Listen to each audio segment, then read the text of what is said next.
4. Horus and Marcia were married early in February. The sensation in academic circles, both at Yale and Princeton, was tremendous. Horace Tarbox, who at 14 had been played up in the Sunday magazine sections of metropolitan newspapers, was throwing over his career, his chance of being a world authority on American philosophy, by marrying a chorus girl. They made Marcia a chorus girl. But like all modern stories, it was a 4.5-day wonder. They took a flat in Harlem. After 2 weeks' search, during which his idea of the value of academic knowledge faded unmercifully, Horace took a position as a clerk with a South American export company. Someone had told him that exporting was the coming thing. Marcia was to stay in her show for a few months, anyway, until he got his feet. He was getting 125 to start with, and though of course they told him it was only a question of months until he would be earning double that. Marcia refused even to consider giving up the 150 a week that she was getting at the time. "We'll call ourselves Head and Shoulders, dear," she said softly, "and the shoulders will have to keep shaking a little longer until the old head gets started." "I hate it," he objected gloomily. "Well," she replied empathetically, "your salary wouldn't keep us in a tenement. Don't think that I want to be public. I don't. I want to be yours. But I'd be the half-wit to sit in one room and count the sunflowers on the wallpaper while I wait for you. When you pull down 300 a month, I'll quit." And much as it hurt his pride, Horace had to admit that hers was the wiser course. March mellowed into April. May read a gorgeous riot act to the parks and waters of Manhattan, and they were very happy. Horace, who had no habits whatsoever, he had never had time to form any, proved the most adaptable of husbands. As Marcia entirely lacked opinions on the subjects that were engrossing him, there were very few jottings and bumpings. Their minds moved in different spheres. Marcia acted as the practical factotum, and Horace lived either in his old world of abstract ideas or in a sort of triumphant earthly worship and adoration of his wife. She was a continual source of astonishment to him, the freshness and originality of her mind, her dynamic, clear-headed energy, and her unfailing good humor. And Marcia's co-workers in the 9 o'clock show, whither she had transferred her talents, were impressed with her tremendous pride in her husband's mental powers. Horace they knew only as a very slim, tight-lipped, and immature-looking young man who waited every night to take her home. "Horace," said Marcia one evening when she met him as usual at 11, "you look like a ghost standing there against the street-lights. You losing weight?" He shook his head vaguely. "I don't know. They raised me to $135 today, and—" "I don't care," said Marcia severely. "You're killing yourself working at night. You read those big books on economics, corrected Horace. "Well, you read 'em every night long after I'm asleep, and you're getting all stooped over like you were before we were married." "But Marcia, I've got to—" "No, you haven't, dear. I guess I'm running this shop for the present. I won't let my fella ruin his health and eyes. You've got to get some exercise." "I do. Every morning Oh, I know. But those dumbbells of yours wouldn't give a consumptive 2 degrees of a fever.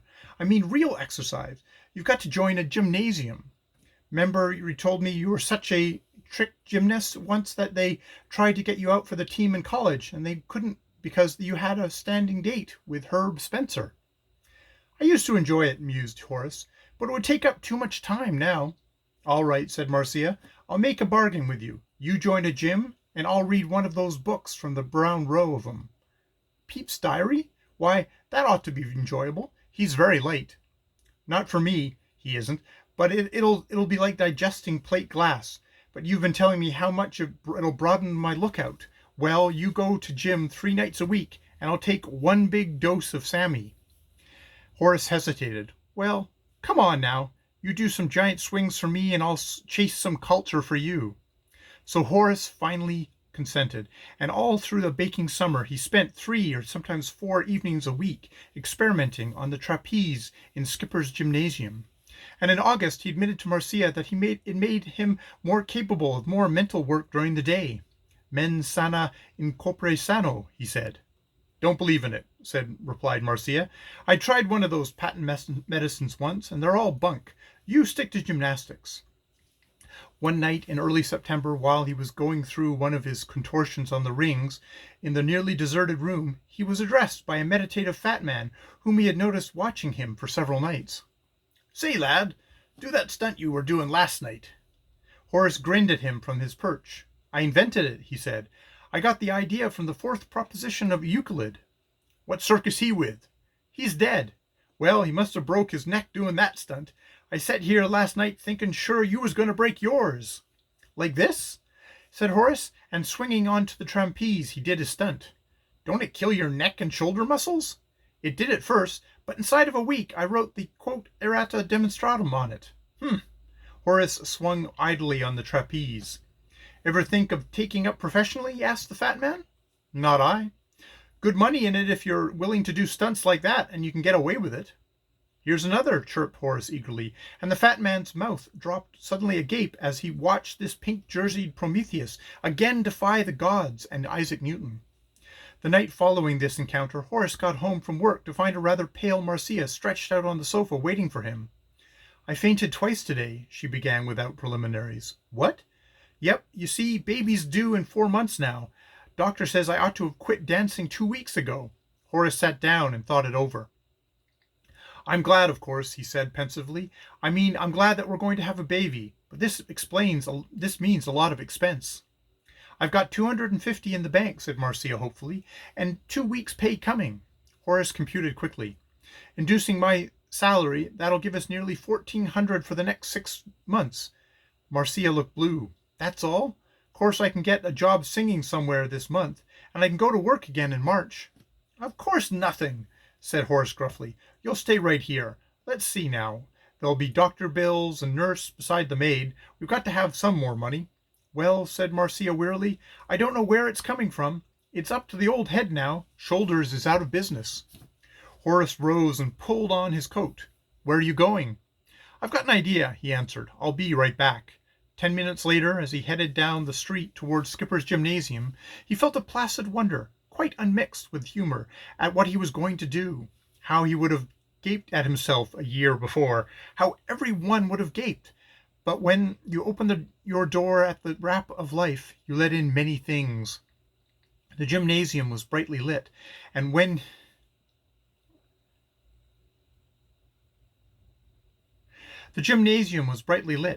his eyes became accustomed to the glare, he found the meditative fat man seated on a pile of canvas mats, smoking a big cigar.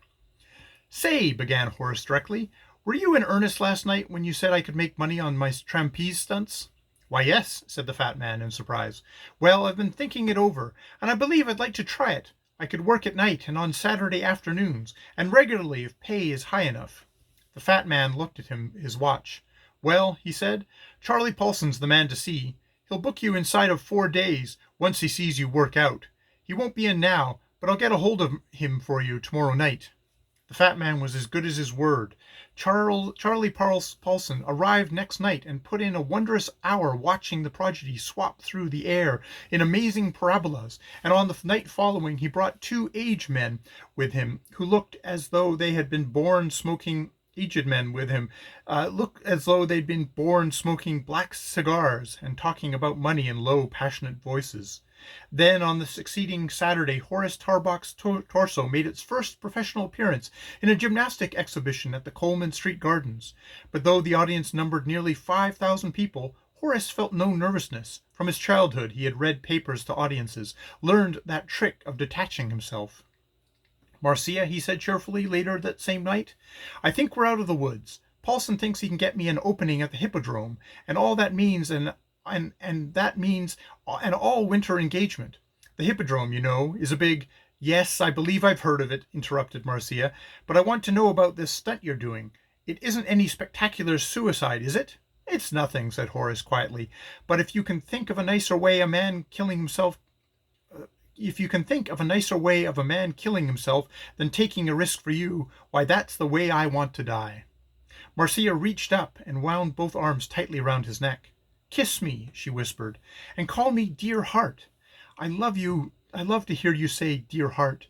And bring me a book to read tomorrow. No more Sam Pepys, but something trick and trashy. I've been wild for something to do all day." thick and trashy. I've been wild for something to do all day. I felt like writing letters, but I didn't have anybody to write to. Write to me, said Horace. I'll read them. I wish I could, breathed Marcia. If I knew words enough, I could write you the longest love letter in the world and never get tired.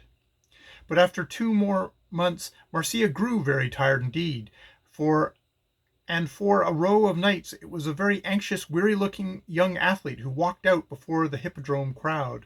Then there were 2 days when his place was taken by a young man who wore pale blue instead of white, and got very little applause.